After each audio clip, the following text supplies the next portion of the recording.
Топ тема на ваша страна, добро вечер. 40 дена до стартот на изборната кампања, а Македонија само со половична слика како ќе изгледа изборниот ринг. СДСМ и ДУИ го трасираа патот за заеднички председателски кандидат, но како ќе го затворат ќе се знае во петок. ВМРО ДПМН одбра непартиски кандидат. Во водството единство меѓу него, но кај членството поделеност. Дали идејата за консензуален кандидат е идеолошка или пак само предизборна математика која открива страв кај СДСМ од лош одговор на погрешните владени политики доколку излезат сами на избори.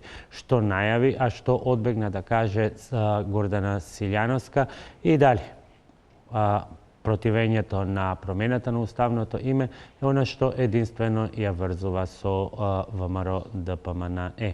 Промовираат ли партиите принцип кандидати од и за граѓаните, а посакуваат ли партиски лојалисти и послушници? И конечно, дали над изборите се надвиснува заканата од неисполнет цензус?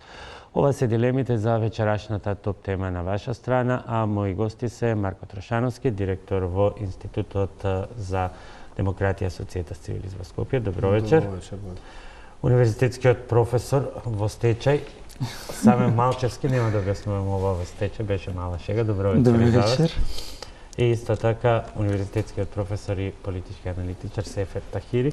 Малчевски би почнал не обратно, не од она најновото што е денеска договорот ДУИ СДСМ, туку од она што се случи во саботата. Убедлива победа на Гордана Јанкуловска. Силјановска. Се извинувам, Гордана Силјановска Давкова. И се извинувам многу на професор... Не, големо извинување до професорката Силјановска Давкова. Апсолутно никаква асоциација не може да има меѓу нив двете, бидејќи се работи за сосема различен профил и калибар и на личности, и на професионален, и на личен план и секако. Но она што заеднички го забележав и на вашиот Facebook профил и на нејзиниот беше она фотографија со новото уставно име, пречкртано Северна, никога Северна, секогаш Македонија. Дали тие позиции на професорката Силјановска и донесува толку убедлива победа? Па видете, јас не бев дел од конвенцијата на ВМРО ДПМН, јас следев нешто онлайн да видам што се случува таму и не можам со сигурност да кажам од каде толку голема разлика во гласовите на делегатите. Според некои мои сознание и помалце е очекувано. Оно што ја карактеризира професорката Силјановска воедно и мене, без разлика кој е на власт во оваа држава, и јас и она се залагаме за почитување на уставниот и правниот поредок на Република Македонија. Јас можам за мене да објаснувам зошто мојата татковина понатаму ќе се вика Република Македонија, затоа ќе треба да ја повикате професорката Силјановска да објасни кои се нејзините позиции по однос на тоа прашање. Добро, имаше дел, ќе ги слушнеме и дел од позициите кои што ги кажа и она што не го кажа, и тоа ќе биде една од темите. Она што е како специфика која што произлезе од Конгресот е повикот да нема бојкот кој што дојде и од Силјановска и од лидерот на партијата Мицкоски. Дали всушност од аспект на ВМРО ДПМН ова се повеќе избори на кои Мицкоски ќе атакува за победа повеќе за себе и за својата лидерска позиција и за себе докажување, отколку кон председателската позиција сама за себе? Прво беше конвенција, не конгрес. Во ВМРО ДПМН се прави разлика помеѓу едниот и другиот чин по статут. Јас бев еден меѓу првите кој што се залагаше ВМРО ДПМН да има непартиско решение во рамките на, ајде да кажам, истакнати интелектуалци во Република Македонија. Мислам дека овие избори за раководството на ВМРО ДПМН се или ништо. Или ќе одат до крај и ќе ги добијат изборите, со тоа ќе добијат легитимитет, или ќе ги изгубат изборите и после тоа ВМРО ДПМН ќе влезе во еден многу турбулентен период, ќе се бара оставка од Мицкоски, на повидок се нови поделби, така натаму и така натаму. По мене, зошто е клучно да успеат изборите и зошто е клучно да победи кандидат на опозицијата? Ние видовме изминатите години што значи некоја партија да има апсолутна власт во државава. И видовме колку ни апсолутно забегаја во таа власт. По мене, мислам дека граѓаните на Република Македонија имаат научена лекцијата и дека нема да дозволат пак една партија да има апсолутна власт во државата. Тука имаме различни тези, бидејќи едните и другите велат дека им треба условно нивен председател за некакви различни стратегии. Трошановски има и Тахири. Дали е изненадување или очекување тоа што, например, еден релативно етаблиран и хиерархиски и меѓу членството кандидат како Владко Ѓорчев, кој што постојано повторуваше колку се села и градови има поминато, доби само 80 гласови наспроти кандидатурата на професорката Силјановска. Мислам дека Владко Ѓорчев со оглед на неговиот опус, придонесите за партијата и чистојот, да речам, интегритет кој што не го изволка изминатиот период дека активен со политика, заслужуваше многу повисоки функции во истата.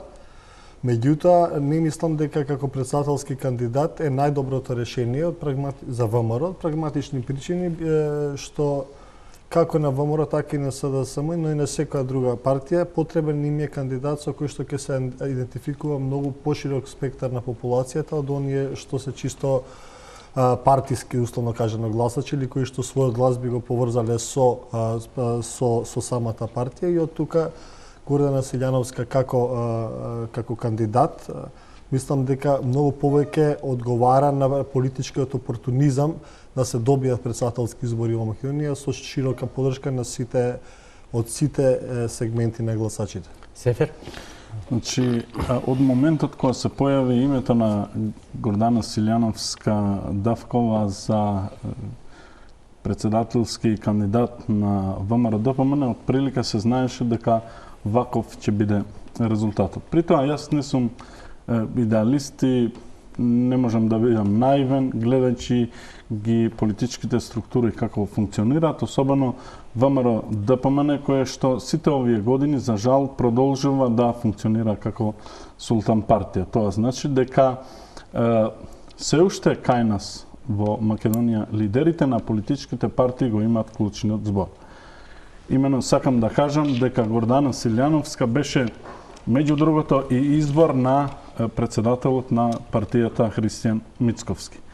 Зошто Владко Ѓорчев влезе во ваквата игра, освен ако не одиграл, условно кажано, демократската конкуренција внатре во партијата? Имаше доста кандидати. Да, добро, имаше и други кандидати кои што беа анонимни. Ако не одигруваше значи демократската игра Ѓорчев, мислам дека неговиот политички бекграунд се покажа дека не е доволен за да ја добие играта. Имено сакам да кажам дека од моментот, значи, кога се појави името од прилика, се знаеше кој ќе биде и расположението на делегатите. При тоа, делегатите на конвенцијата на ВМРО ДПМН секако добиле знаци од раководството кој би бил нивниот фаворит. Значи, не само во текот на конвенцијата, каде што Мицковски го поздравува говорот на Силјановска и значи другите делегати, се покажа дека на ВМРО ДПМН и е потребно едно решение кое што нема да ги привлече само гласовите на партијата, туку мислам на членовите и на симпатизери, туку ќе се обиде да биде и еден кандидат кој што има широка поддршка. Точно е тоа дека професорката Силјановска, јас тука нема да зборувам за незиниот личен кредибилитет, професионален ангажман, како професор, како експерт на Обединетите нации, туку ќе ја анализирам како кандидат за председател на државата од редовите на... Ке имаме и делови од незиниот говор, но оно што сакам претходно да го поставам... Само една контралеприка кратка. Да поентирам. Гордана Силјановска-Давкова е избор на Мицковски. Мицковски се значи одлучи на вакво решение да ги добива и гласовите на неопределените гласачи кои што не гласаат за ВМРО ДПМН, туку би гласале за неа како личност. Добро, реплика, па следното прашање се надоврзува ова на избор на Мицковски, бидејќи избор на 480 делегати, а ќе се повтори рецептот на ќе се повтори рецептот на Соиванов со собирани потписи. Но прво, јас немам таков печаток. Јас пред конвенцијата комуницирав со неколку делегатите кои што се обратија за мислење и совет. Јас дури буквално ги прашав, имате ли било какви притисоци или директиви за кого да гласат, они ми кажаа не. Така да не добив печаток, а комуницирав со околу десетина од нив дека стварно ми е вршен притисок. Ние на работа мора да расчистиме. Одлуката да се продржи професорката Гордана е многу тешка одлука за ВМРО ДПМН. Барем за раководството. Зошто? Зашто во членството има страшна поделеност по однос на некое минато на професорката Силјановска. Дека е сросоид? Да, и веќе гледаме дека и ја напаѓаат по медиуми, го гледаме и сето онај сексизам кој што изминатиот ден беше присутен на медиумите, што е по мене многу вулгарно во поглед на сериозна жена. Но клучен момент за раководството на ВМРО ДПМН во овој период е да излезе и да го убеди членството дека треба да ја поддржи професорката за претседателски кандидат. Клучен момент. Дали извршниот комитет има капацитет тоа да го направи? Не сум сигурен. Да, има луѓе кои што имаат сериозен капацитет, но дали во целост како тело има капацитет, не сум сигурен дека може да го направи. Постои таа поделеност, но ова левичар или во случајот на професорката Силјановска, јас би рекол повеќе либерал под десничарско знаме. Либерал националист. Е веќе, па добро, не би влегувал во тие калкулации, бидејќи во таквите квалификации. Тој рецепт е пробан со председателот Иванов. Прашање до сите е дали тоа ќе биде шанса за ВМРО ДПМН да добие на веќе пробан рецепт или пак ќе биде хендикеп за Силјановска кај неопределените кои може би заради други прашања, особено заради името, би ја фаворизирале, но го имаат предвид лошото искуство од политиките на екстремна послушност кон владеачката гарнитура која што ги имаше Иванов. Поред сите. Мислам дека тој рецептот кој што со председателот Иванов беше искористен, сигурно го имале на ум и при овој избор делегатите во ВМРО ДПМН. Мислам дека токму академската позадина и неизволканата личност и на првиот кога се кандидираше за председател, но и во случајот со професорката Гордана Силјановска, и како резонираат кај гласачите кои што бараат во сите анкети кои што се истражуваат карактерните особини на потенцијалниот председателски кандидат, бараат лично со интегритет во таа смисла. Мислам дека и минатото политичко, да речам, како министер во владата на Бранко Црвенковски или она што споменавте членство од Фондацијата Отворено општество, мислам дека и председателот Иванов имаше иста политичка позадина, буквално иста и со двата примера. Само министер не бил во владите на СДСМ. Да, меѓутоа бил близок во смисла не на функција, туку во смисла на афилијација кон политичка партија, на наклонетост. Така да не мислам дека тоа е некоја мана, напротив, луѓето ги пресметуваат во целина кандидатите, особено ставовите на професорката што се однесува на владење на правото и она уставна принципиелност за која што истата се залагаше во изминатиот период е нешто што како додадена вредност се гледа во незиниот бренд, да речем, како потенцијален кандидат. Сефер?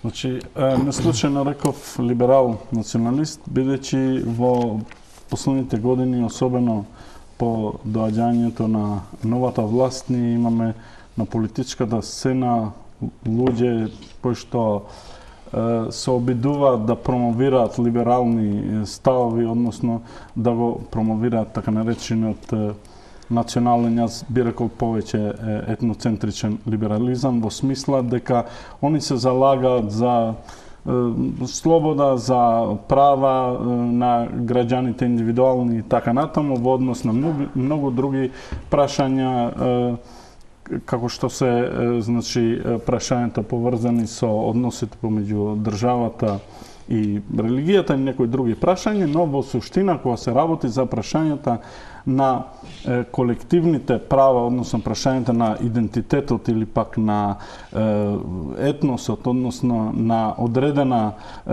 поголема заедница како што е нацијата, они имаат тврди националистички ставови.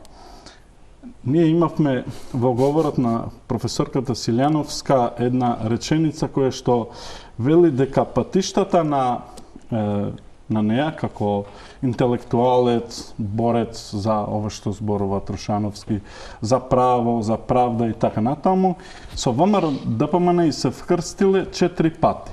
И тоа, прво, за време на конфликтот која се донесуваше... Може да го слушнеме, па да го коментираме. Добра, да слушнеме дел од поентите од обраќањето на професорката Гордана Силјановска-Давкова на партиската конвенција на ВМРО ДПМН и дел од нејзините изјави по изборот за официјален председателски кандидат, па ќе продолжиме со дебатата. Неколку пати ми се вкрстија патиштата со ВМРО ДПМН и со граѓаните на Република Македонија. Прв пат 2001 година. Втор пат токму овде, во оваа сала во 2004 година, кога надвор имаше повеќе полиција од што народ. Трет пат за Преспанскиот договор, четврти пат за законот за употреба на јазиците. Што ќе направам, тоа е најважно да го кажам. Прво, секоја реформа почнува од нас. Не можете да барате реформи од другите, ако не сте спремни вие да почнете со реформа.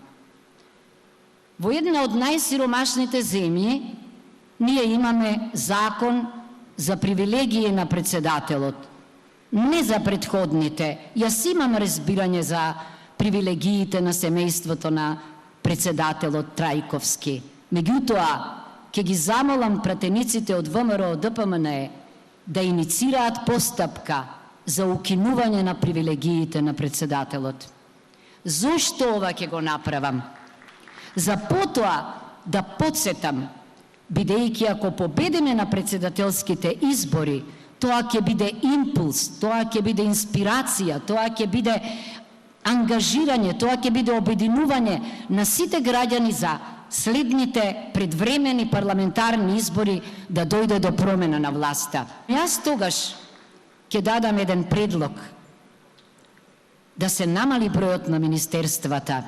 Срамота е во земја која е една од најсиромашните да имаме 28 министерства, а Швајцарија да има 7.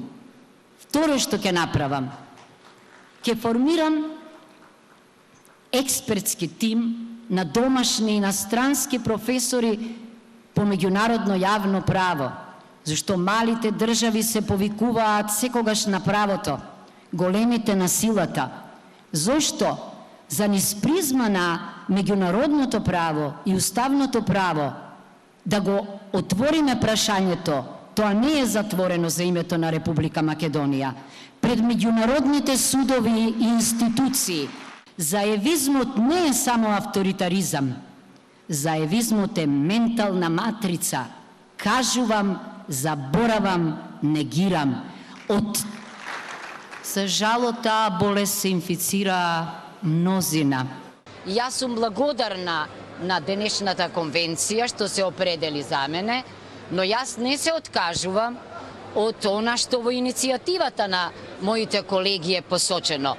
Јас ке барам поддршка и од најмалку 10.000 граѓани, јас ке побарам поддршка и од други партии и невладени организации, бидејќи мислам дека тоа е навистина на линијата на граѓанскиот концепт.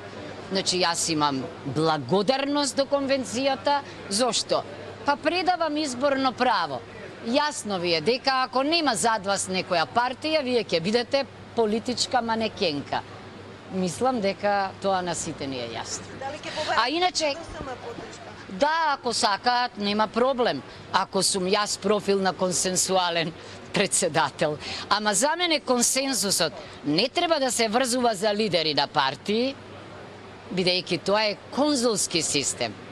Консенсуален председател за прв пат се споменува во случајот на Мери Робинсон во Ирска и се врзува за личност која е непартиска и надпартиска, а која што во тешки моменти може да обедини граѓани кои можеби не излегувале на избори, кои се разочарале. Тоа е она што е предизвик. Да го почекаме колнењето, иначе вие го знаете мојот став за Република Северна Македонија, што мислам. Јас, овие пратеници, овој премиер се колнеа на Уставот на Република Македонија, па потоа заборавија. Значи тогаш ќе чуете како ќе се заколнам јас. Дали вие ќе тежнеете кон минување на договорот со Преспа и враќање на, односно, Јас сум професор, не сум само политичар и не сум Јанус со две лица и не можам да речам од денеска не сум идеалист кој верува во владење на право, само ќе бидам реалист, но како политичар морате да бидете реалист. Тоа ќе го имам во предвид, инаку се разбира дека нашиот пат не води, туку ние сме дел од Европа, а се разбира дека ако е тоа така, тогаш ЕУ е природната географска, политичка рамка, културна рамка и од тоа нема бегање. И тоа беше дел од извадоци од излагањето, представувањето на професорката Силјановска-Давкова пред делегатите на ВМРО-ДПМНЕ. Иако немаше некоја формална програма, впрочем тоа го нема и кај останатите партии, и дел од незините одговори кои што беа потоа на пресконференцијата на ВМРО-ДПМНЕ. Сефер, почнавте токму со анализа на тие точки на спојување. Прашањето беше да бидеме принципиелни на почетокот. Зошто тука и зошто со ВМРО-ДПМНЕ? И одговорот е тоа, затоа што се сретнавме во 4 точки, во 4 ситуации. Значи, првиот дел, мислам дека го одговоривме зошто ВМРО-ДПМНЕ оди со Силјановска. Прашањето е зошто Силјановска оди со ВМРО-ДПМНЕ. Значи, обидите на ВМРО-ДПМНЕ, ја ги разбирам дека се во насока они да ја прикажат како непартиски, надпартиски, не знам, консензуален внатре во македонскиот етнички блок и така натаму, и тоа е во ред. Професорката Силјановска вели дека 4 пати, значи, патиштата и се вкрстиле со оваа партија. И тоа во 2001 година во текот на конфликтот, во 2004 година кога се донесуваше законот за територијална поделба, односно организација на Република Македонија, и во текот на дебатата за донесување на законот за јазиците и за преспанскиот договор. Значи, една работа сакам да истакнам тука, бидејќи ќе има избори, ова ќе остане. Значи, од 90-тите години па навака. Значи, нема председател на Република Македонија кој што е избран без гласовите на албанците.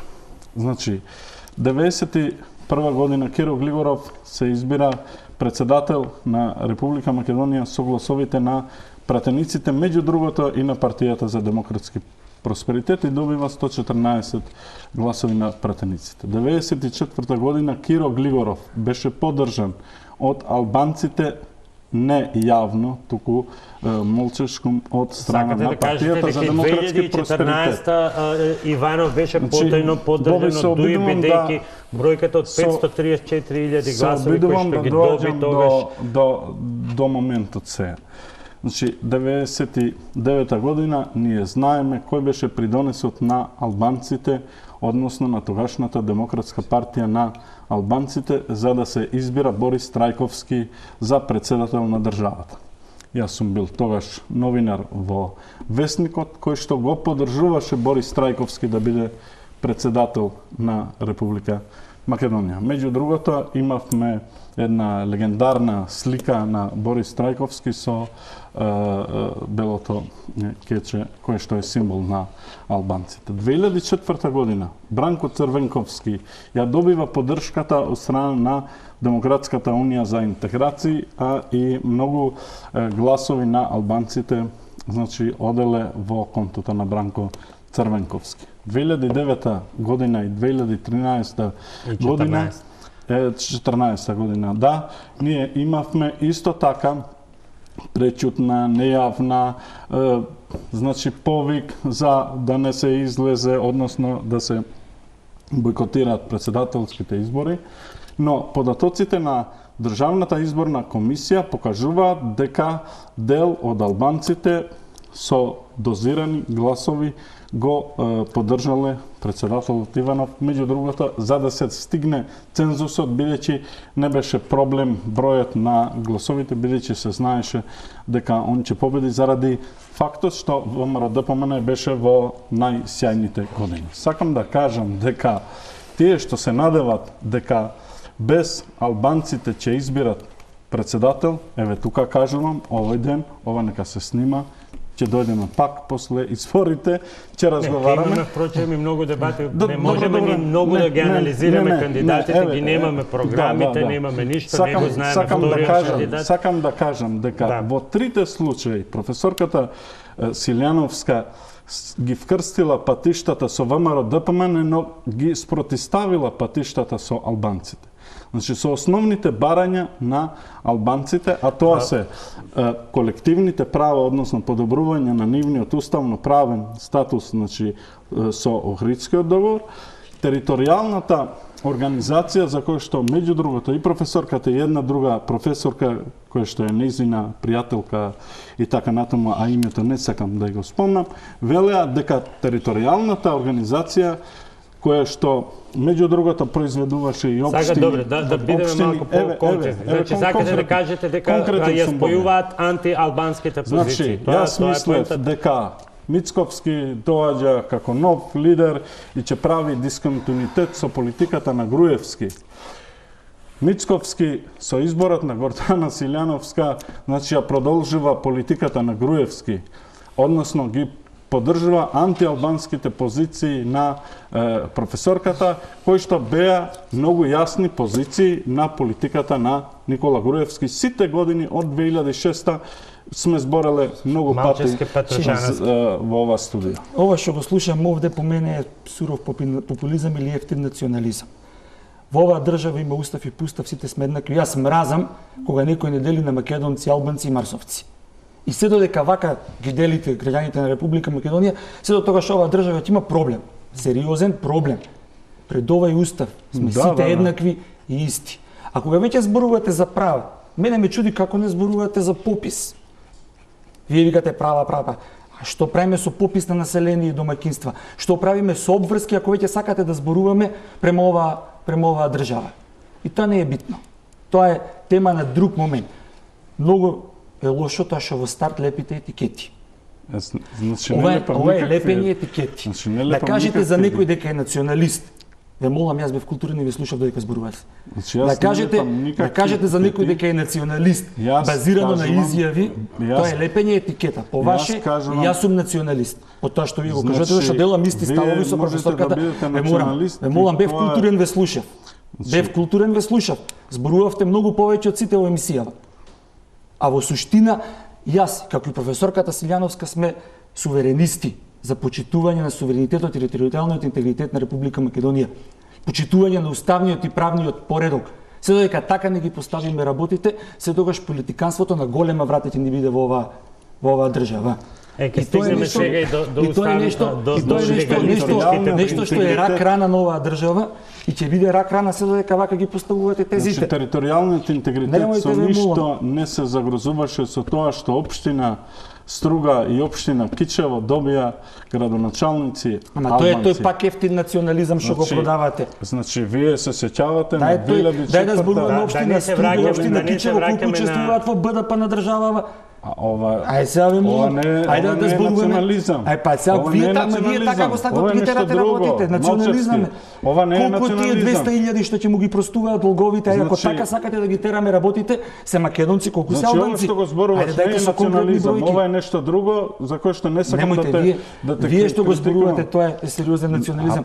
Вие во стартот да ги делите граѓаните на Република Македонија на македонци и албанци. Јас секогаш сум бил против тоа и ќе бидам против тоа. Дека сите интелектуалци кои што сите овие години имале тврди етнонационалистички ставови нема да поминат на овие председателски избори. А чекајте изборите да видиме.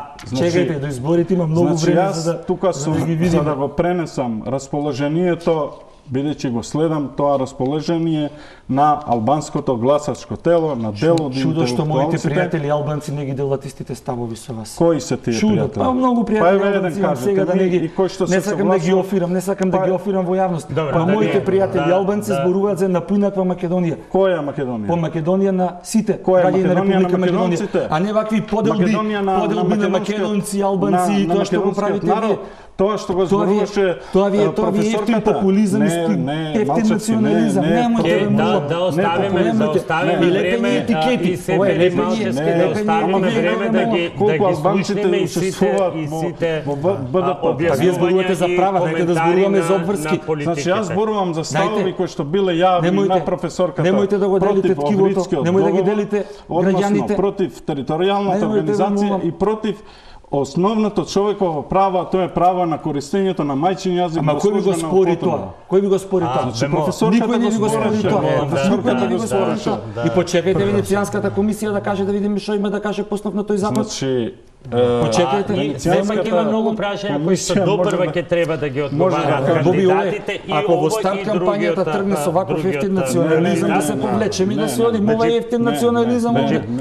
Мислам дека се објаснивте кој на што мисли и најдобро е тука да го заокружиме тој дел. Кои се патиштата на кои се вкрстува професорката со ВМРО ДПМН? Тие патишта се спротивни на правата на албанците. Жал ми е за тоа. За да може да зборувате во име на албанците, излезете на избори, добите избори, зборувате во име на албанците. Вие можете да ми кажувате што да правам, јас се како да зборувам. Јас го кажам мојот личен став. Вие останете со Омаровската матрица и тоа е во ред. Јас сум против тој ефтин национализам. Се извинувам. Не. Да продолжиме на останатите сегменти, ги има уште еден-два клучни кои што би сакал да ги разработиме. Во однос токму ова што предизвика. Јас го почитувам тоа што го мислите вие како ВМРО-вец и тоа ми е окей став. Во ред. Не ми е проблематично тоа. Меѓу вас, иако може би продолжиле и уште цела емисија. Не, во ред. Трошановски, ја ќе ги почитувам неговите ставови во текот на емисијата, понатам. Трошановски, колку овие 4 точки, ги слушнавме различните интерпретации, ги разгледувавме во меѓувреме и некои бројки, Сефер рече дека за овие 530.000 на председателот Иванов или за оние 550.000 кои што најмногу досега ги освоил Бранко Црвенковски, сепак постојат потајно и гласови на албанците. Колку овие 4 точки на спојување со ВМРО ДПМН може да бидат точки на и се опасно со точки на раздвојување со тој значителен дел на гласачки корпус. Ако се постават работите како што ги постави Сефер, дефинитивно се точки на разделување. Меѓутоа, мислам дека една политичка анализа не би требало да започнува со тоа дека без гласовите на албанците председател нема да биде избран, бидејќи токму таквата аргументација и начин на размислување е она што го дели до сега народот и тука се согласувам со Малчевски во тој дел што се однесува до 4 точки на идентификација. Ја лично сум бил студент на професорката Гордана Сењановска и можам да тврдам дека таа е се само не етнонационалист. Од причини што генерализација на незините ставови против конкретно Преспанскиот договор и законот за употреба на јазиците како ставови против албанците е сосема погрешно и паушално, морам да речам, бидејќи тука станува збор за критика и во двата случаи на законските контроверзини с кои што и уставните контроверзини с кои што овие два процеса помина, а на ниеден начин не подразбира антиалбански став. А мораме да бидеме согласни, мислам тука, дека и едниот и другиот процес и како има проблематични законски одредби. Така да не станува збор воопшто за албански или македонски кандидати, не би требало така да збориме, како што нити Сефер по моје видување би требало да зборува во име на албанците, а јас да зборувам во име на македонците, зборуваме веќе во име на граѓаните на Република Македонија. Од тука особено со последните усвоени измени уставни и закон за потребни, што Охридскиот рамковен договор голем дел се заокружува и мислам дека за етнички прашања нема место многу веќе во политичката дебата во земјата. Значи, од тука, ако некој сака да ја профилира така професорката Гордана Силјановска, да, тогаш имаме проблем, меѓутоа ја не мислам дека станува збор за тоа, токму незините, повторно кажам, уставно и законски нормативни принципи со кои што настапи во критика на овие процеси се она што е додадена вредност кај неа од аспект, односно низ призма на гласачите нели македонци и дел од албанската популација. Ако се навратиме на бројките, се разбира дека имало учество на албански гласачи во изборот на Ѓорѓе Иванов. Еве може да видиме и во вториот мандат, кога еве условно кажано имал критики за делот и имаше официјален повик за Бојко, да. Очигледно е дека кога зборуваме за албански гласови во голем дел кај вакви кандидати, станува збор за партиски гласачи кои што се инструираат од базата да гласаат за кандидат кој што ќе се испазарат партиите без оглед на нивниот личен вредносен систем. Тоа е случај кај сите македонски партии, као што прочем победи и Мерко повторно во Струга покрај сите проблеми и као што победи Таута Рифи во Тетово и така натаму. Тоа значи не станува збор за неопределени албански македонски гласачи, станува збор за инструирани партиски гласачи кои што се додаваат на контото. Најголем дел се такви се разбира, другите во меѓувреме од лични причини можеби и смениле мислење. Сега, оно што веројатно ќе биде прашање на кое што ќе се инсистира, беше тој момент што го имавме во прашањата, едно од првите прашања на колегите како ќе се заколнете. И сега сите сме го виделе тој момент на читање на заклетвата, но и фактот дури да го премолчате зборот Северна, сепак сертификатот на идниот председател од Државната изборна комисија, кој да биде, ќе биде дека е председател на Северна Република Македонија. Професорката беше од една страна јасна, го знаете мојот став за Преспанскиот договор, јас сум против Преспанскиот договор, го бојкотирав референдумот, постапката на носење на уставните амандмани беше противзаконска, но имаме и нешто друго. Освен професор, јас сум како политичар ќе мора да бидам и реалист.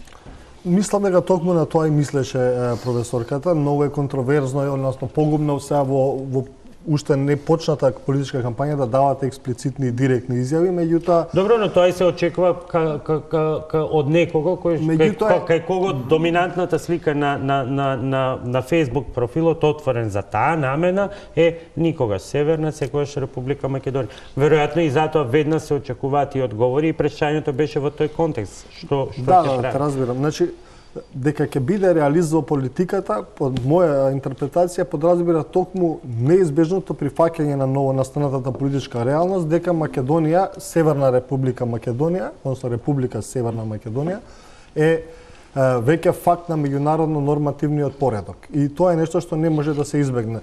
Мислам дека дури за клетвата да биде на Република Македонија, фактот што ние сме веќе Република Северна Македонија, никој не може да го пренебрегне, ниту да го преиспитува и повторно проблематизира. И од тука очекувам да за време на политичката кампања, нели наративот остане критичен и, да речеме, се залага само за Република Македонија, председателскиот кандидат на ВМРО-ДПМН, меѓутоа дека во време на председателскиот мандат функцијата или ингеренциите ќе бидат искористени за да се проблематизира таа реалност, мислам дека тоа нема да се случува. Матиска, ова е најчувствителниот дел можеби кај поддржувачите од ВМРО-ДПМН и впрочем најголемите овации и аплаузи беа токму во оние објаснувања зошто никоја Северна, секојаш Република Македонија. По мене, бидејќи професорката се во многу пати досега се покажа ко суверенист, легалист, јас не верувам дека она ќе го прифати ваквото криминално менување на уставот на Република Македонија, без разлика дента на официјалната заклетва, ако стане председател, како ќе се заколне. Не, хипотетички. Мислам и она што професорката го кажа во нејзиниот говор, ако приметивте дека ќе ги искористи сите правни механизми, точно мислим на толкувањето на професорот Бойл од Универзитетот Илиноис во САД, во кој што вика дека овој договор е спротивен на член 46 од Виенската конвенција. И убаво професорот се елаборира и се кажува дека Македонија и Грција се потписници на таа Виенска конвенција и мора да ја почитуваат истата. И мислам дека доколку победи, зборуваме хипотетички, тоа ќе биде сериозен аргумент на професорката за идното делување како председател на Република Македонија. И по мене тоа е многу побитно него дента чинот на заклетва, зашто ветува дека ќе има бескомпромисна борба против ваквото криминално менување на уставот на Република Македонија. Но тука додава во една друга изјава, која што се надоврзува на темата, но за да има покренати постапки, за да се направи околу председателот еден тим од експерти, бидејќи прашањето за името не е затворено, потребна е и да има и влада од поинаков тип. Па видите, ако пак правиме муабет за хипотетички ситуации. Ако Силјановска стане председател на Република Македонија на 5 мај, конкретна диагноза, да. Тогаш неминовно е дека ние во скоро време, колку и да бега СДСМ од избори, ќе мора да имаме предвремени парламентарни избори. И најверојатно изјавата на професорката е во таа насока. Дека има сериозен тим позади неја, јас ги анализирав малце подписите позади иницијативата на професорката Силјановска, без разлика што со некои од нив имам диаметрално спротивни ставови, не се согласувам со нивниот говор по социјалните мрежи, таму имате истакнати стручњаци во своите струки, кои што со години важат за авторитети на универзитетите. Така да не сум баш 100% сигурен дека нема веќе спремно тим кој што ќе ги води тие работи. Дали ние го знаеме или не, да почекаме да видиме. Се уште мислам дека е рано, се уште зборуваме во некој кампања, ќе има 20 дена за кампања, ќе прашаме се Стефер. Околу ова што Марко го зборуваше. Значи, јас тука не зборувам напамет. Прво тоа да биде јасно. Значи, не зборувам случајно. Значи, имавме ставови не само од кандидатот. Значи, имавме и други ставови кои што беа во линија на спротивставување не на нормативно-правниот аспект, не на тоа како е пишуван законот, односно номотехничкиот дел, кој што, еве да речеме, може да има недоследности. Значи, имавме ние изјави конкретни кои што одеа во насока дека албанскиот јазик го како службен јазик, односно службена употреба, го загрозува кодот на комуникацијата во државата кој што би бил македонскиот јазик. Ние имавме исто така 2004 година многу јавни настапи на интелектуалци кои што велеа дека еве ќе се федерализира Македонија, не се случи тоа.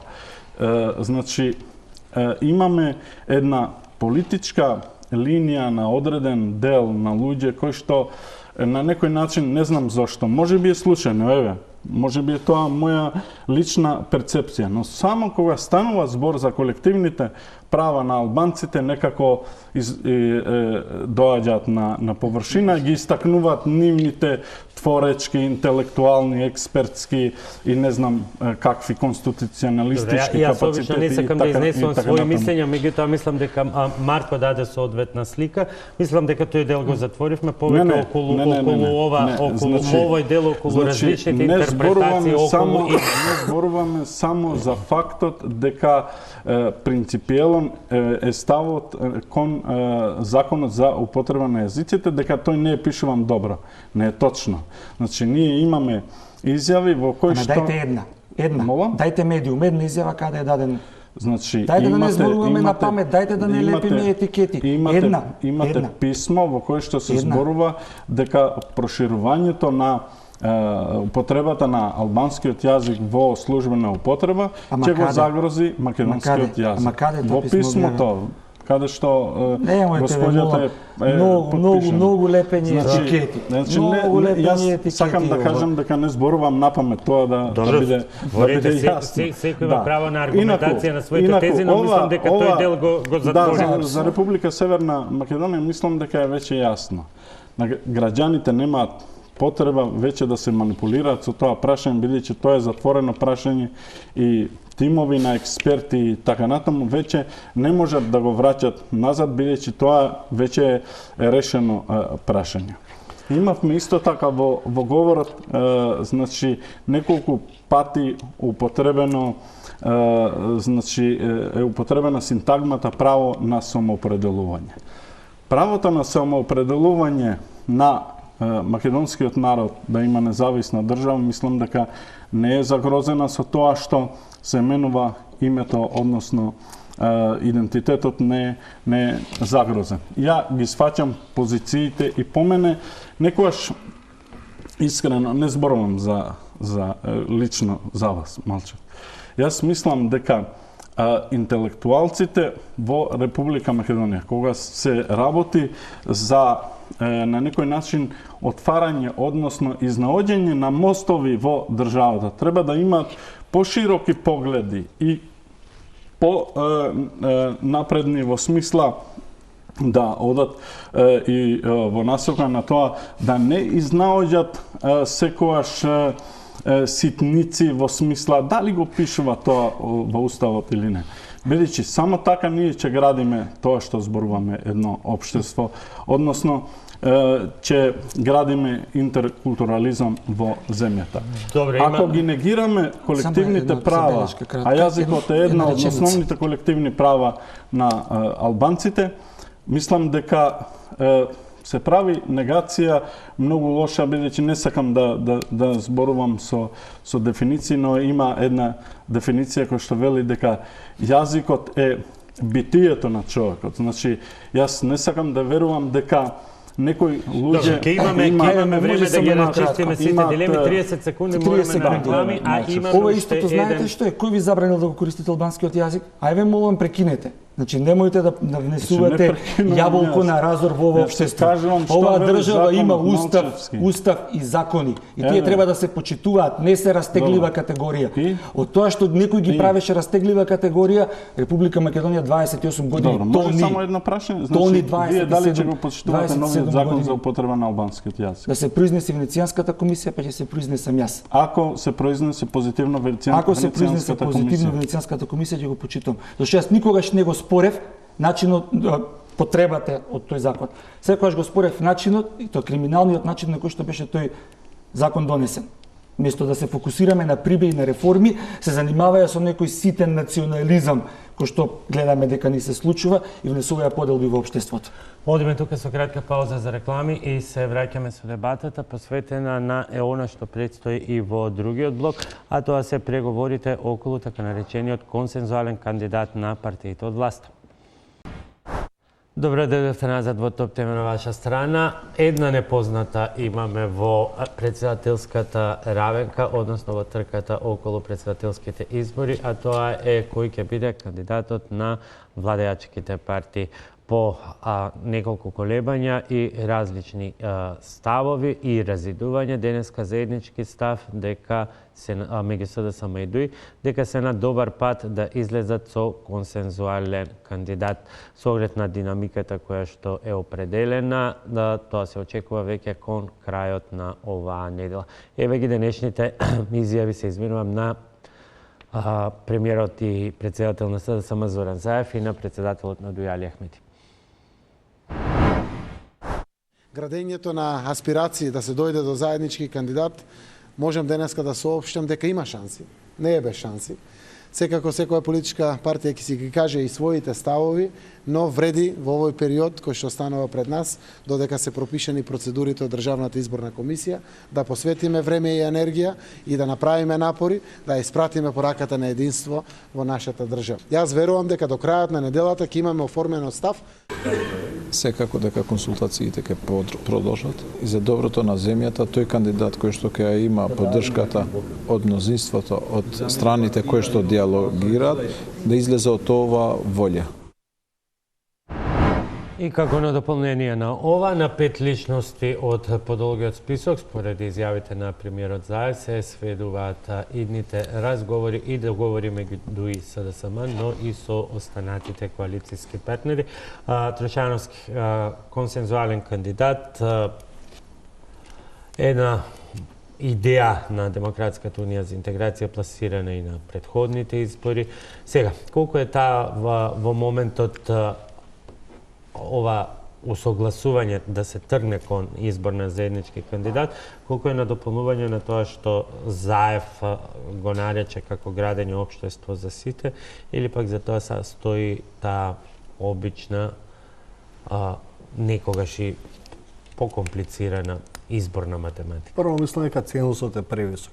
Мислам дека како е случајот со референдумот, реалноста на Македонија, демографската реалност, апсолутно не кореспондира со цензусот, што сите овие математики ги прави тотално невалидни. Значи, 40% цензус за председател со ингеренции кои што сега ги дава Уставот на Република Македонија, апсолутно мислам дека е непотребно да постои и од тука или истиот треба да се напали или председател да се избира во собрание, според мене. Меѓутоа, кога реалноста веќе е ваква, мислам дека инсистирањето на консензуален председател апсолутно има за цел факторизација на партиите и по етничка основа, нешто за што ја лично сум многу против. Мислам дека за секој председателски кандидат не гласаат, како што кажав и во првиот пат, ниту македонци, ниту албанци, гласаат гласачи, луѓе што имаат еднакво право на избор, и од тука инсистирање на консензуален кандидат мислам дека е погрешно и оди против концептот на премиерот, кој што патем го поздравувам, едно општество за сите, и само дополнително повторно ја репродуцира етничката поделба во политичката понуда на Македонија и ги зајакнува етноцентричните наративи. Мислам дека тоа треба да биде променето. Колку е тогаш математика, бидејќи цензусот виси, особено и што во блокот на ВМРО ДПМН, барем засега, постои едно огромно неединство. Има голем број луѓе кои што прво се против кандидатурата на незадоволни од кандидатурата на професорката Силјановска, номинацијата која што ја одобрија делегатите, и има една огромна група на луѓе кои што јавно, а не се без моќ во партијата, повикуваат и на бојкот, опција на која што фактот што нагласено се спротиставија и во нејзиниот говор и Силјановска и Мицкоски покажува дека е реално присутна во партијата како опасности за самата партија, но и за целиот процес во целина. Мислам дека професорката при заблагодарувањето на оние што ја поддржале во своите изјави не го спомена ВМРО ДПМН. Коригирајте ме ако грешам, меѓутоа мислам дека Веќе и благодарам на конвенцијата, но јас ќе продолжам и понатаму. Мислам дека повеќе ќе алудира во своите настапи да не прави директни релации со ВМРО ДПМН, како што прочем и Иванов за време на својата кандидатура и кампања тоа не го правеше, со цел нели да се издигне во надпартиски кандидат и профилира како таква, што е разбирливо. Од тука пред се цели кон другите гласачи настрана надвор од ВМРО ДПМН, меѓу кои што има и луѓе кои што ја казнија ВМРО ДПМН токму на последните и локални, и председателски, и парламентарни избори кои што беа.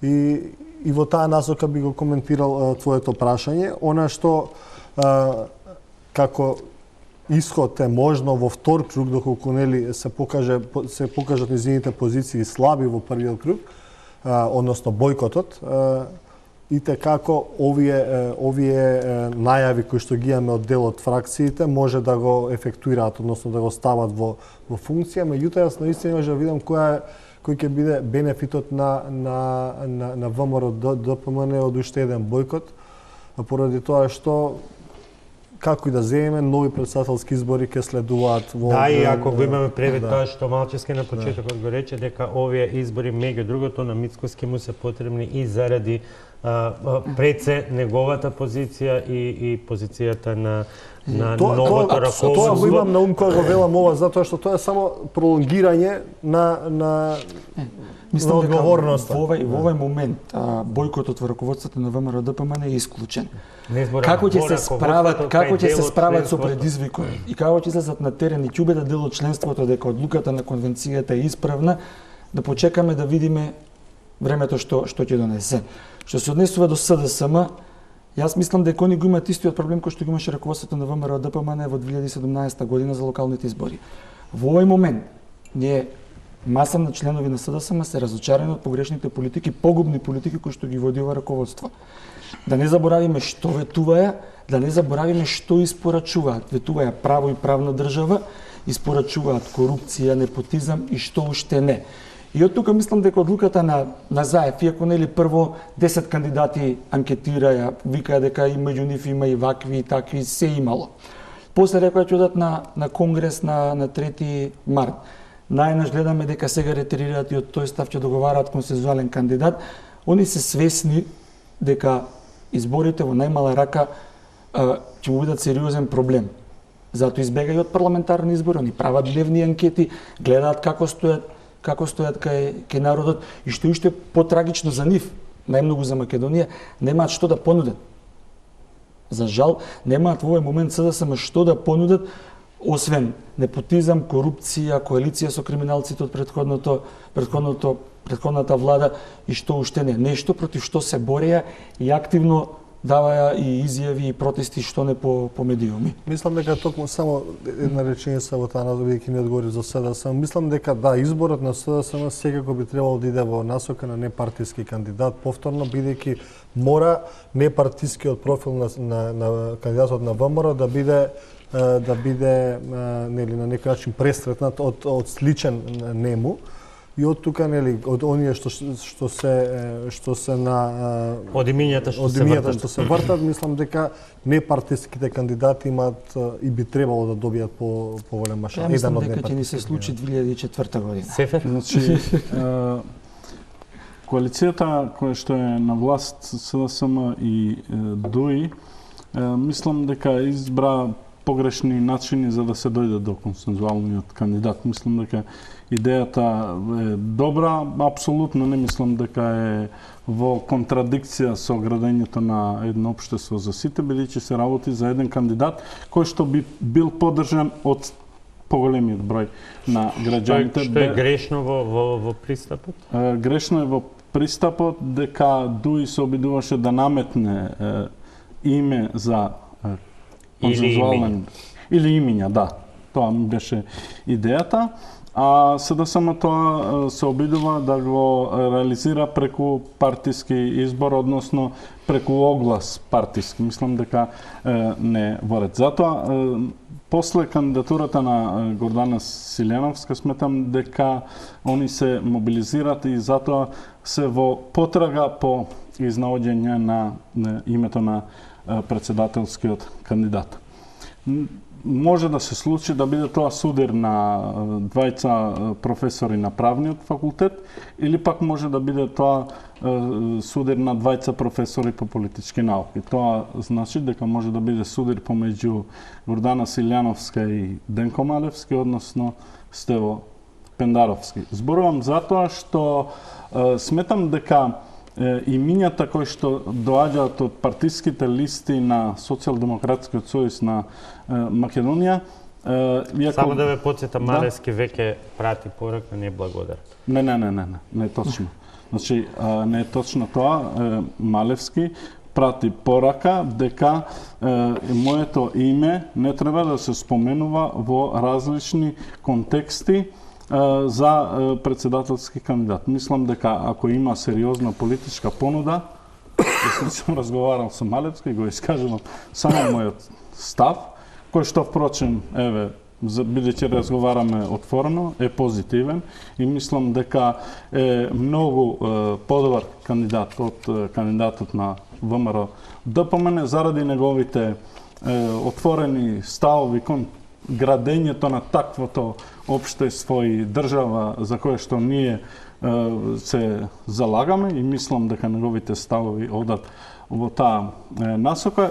Именно сакам да кажам дека и господинот Пендаровски е испробан кандидат. Тој во минатите председателски избори, иако немаше поддршка од некоја... И Димитров, кој што е исто така контратежат, тој би бил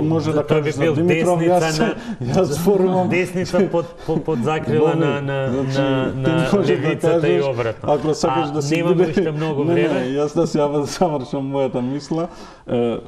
За Димитров имам секако позитивно мислење како дипломат, како човек кој вложи јас само ги набројувам оние што се на листата. Многу напори во прашањето на името, но не мислам дека тој бил кандидатот.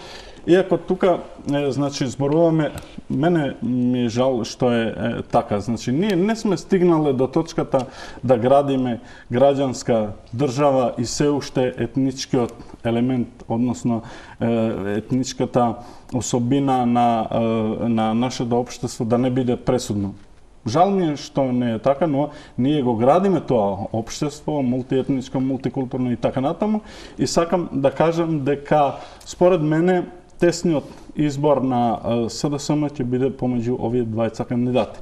Има уште еден кандидат, сакаш да кажам или... Кој е? Доколку го знаете, јас поврзано е со семејството Малевски, ја мислам дека и професорката Мирјана Малевска е една од одличните кандидати кои што би имала поддршка во нашето општество. Многу прогнози официјално се петмина, не ги кажаат. Почнав со имаме само уште една минута до крај, а за крај го оставив најтешкото прашање. Мицковски вели од Стругана Македонија е потребен протестен глас и тоа ќе биде жолтиот картон пред да го дадеме црвениот картон. Силјановска вели дека за да се направи овој тим треба да се смени и владата и од друга страна во блокот потенцијални кандидати на СДСМ и однес сме слушнале ни треба избор на председател кој што ќе биде во дослуг со власта и ќе ги заврши сите овие процеси. Под тука завршното прашање е колку оние фрази политички, татко, мајка на нацијата, личност, интегритет, независна, не сме ги виделе многу во минатото такви председатели. Всушност на прсти се бројат оние кои што покажале и интегритет и се што носи функција. Во овој момент на Македонија треба председател кој што пред се ќе биде суверенист и легалист. Што ние видовме дека премногу долго време со уставот и со законите во Република Македонија кој што сака си прави и од негде мора да почне промената. Јас верувам дека граѓаните ќе го направат вистинскиот избор и верувам дека пред се нема да дозволат апсолутна власт. Тоа ќе биде комплетно погрешно за Република Македонија. Сефер? Истото прашање околу тоа дали партиите промовираат татко, мајка на нацијата, а всушност сите потено посакуваат лојалисти и партиски послушник. Истина, ВМРО ДПМН, ја колку што слушам, ВМРО ДПМН се обраќа кон браќа и сестри, мајки, татковци. Добив печаток дека сте обседнат со ВМРО ДПМН. Немаме време, заврши зборови се да не навлекуваме. Тоа печаток ми оставите. Вие не ме следите. Јас ви кажам дека 99-та година сум бил во Вестник кој што го поддржуваше председателот Борис Трајков. Зборувам за сега, за овој период. Сефер, завршниот збор, а ќе имаме веројатно многу прилики. Нема завршен збор. ВМРО ДПМН, значи треба да се модернизира. Мислам дека председателот Мицковски, не знам зошто го носи багажот и бекграундот од минатото, зошто на секој втор збор да потенцира дека они се христијани и по ова верската припадност. Мислам дека такви речник на браќа, сестри треба да се напушти и треба да се воведе еден граѓански концепт кој што ги таргетира гласачите, сите гласачи во земја. И оваа земја не е само на македонците, тоа треба да разберат. Марко, сосема за крај. Татко, мајка на нацијата, наспроти партиски лојалист. Мислам дека да, татко на македонските граѓани, државјани, или мајка, како и да е, не е дека не сме имале... И нација во смисла на нација, не на етнички ентитет. Нација, не на етнички ентитет. Да не почнуваме и таа дебата. Да. Меѓутоа мора да се учиме на новите реалности. Кај сакаме да одиме да знаеме. И, значи, од тој аспект мислам дека партиите сега го посакуваат лојален председател. Тоа е дел од партиската матрица, која што повторно, да не се нарекам назад, изборниот модел на мнозински избор ја наметнува во функционирањето и логиките на партиско-политичкиот живот. Меѓутоа, не е дека не сме имале председатели кои што биле признаени од... Ретки се, да, што нели можеме да го искористиме повторно како аргумент дека може да ни се случи уште еден таков пример, нели? Не значи дека и овој новиот кандидат би бил лојалиста. Од аспект на професорката Гордана Стејановска, сигурно сум дека нема да биде сервилен председател, како што сме сигурни дека и доколку и професорот Денко Малевски, Никола Димитров Пендаровски бидат избрани, со својот интегритет и со тоа што до сега го правеле, нема сервилно да служат на партиски интереси, особено не на партиски манипулации и злоупотреби на уставот и законите. Ви благодарам на сите. Во секој случај имавме интересна претходница на оваа председателска кампања, а картите и коцките, мозаикот допрва се склопува, ќе има уште многу дебати и со кандидатите, а и во ваков состав. А останете на Телма, во 21:30 се новите дневни информации.